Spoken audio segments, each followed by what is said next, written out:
అదే RTV app వార్తల్ని క్షణాల్లో చదివే అవకాశం ఉంటుంది. ఒక న్యూస్ పేపర్, ఒక టెలివిజన్ ఛానల్ మీ చేతుల్లో ఎప్పుడూ ఉంటాయి. తెలంగాణ రాష్ట్రంలో అన్నపూర్ణిగా పేరొందినటువంటి ఉమ్మడి కరీంనగర్ జిల్లా వ్యాప్తంగా వరి ధాన్యం అత్యధికంగా ఉత్పత్తి అయింది. అయితే వరి ధాన్యం కొనుగోలు చేయడంలో అధికారుల అలసత్వం స్పష్టంగా కనబడుతుంది.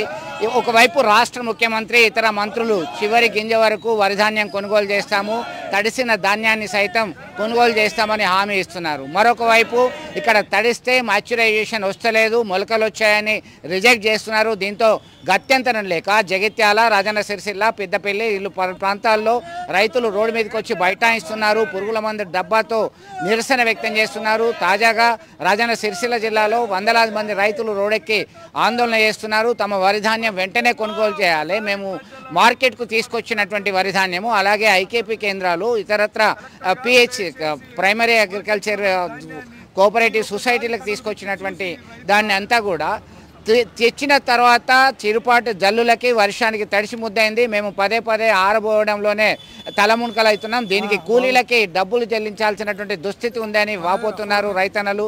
ఇప్పటికైనా తడిసిన ధాన్యాన్ని సైతం గింజ లేకుండా కొనుగోలు చేయాలని డిమాండ్ చేస్తున్నటువంటి పరిస్థితి మనం ప్రత్యక్షంగా గమనిస్తున్నాం. ఖచ్చితంగా 4 రోజుల్లో కొనుగోలు చేయకపోతే తీవ్రంగా ఉద్యమిస్తామని రైతు సంఘాలు హెచ్చరికలు జారీ చేస్తున్నాయి. మరిన్ని వీడియోస్ కోసం ఛానల్ ని సబ్స్క్రైబ్ చేయండి. లేటెస్ట్ అప్డేట్స్ కోసం వాట్సాప్ ఛానల్ ని ఫాలో చేయండి. అండ్ లింక్ డిస్క్రిప్షన్ లో ఉంది.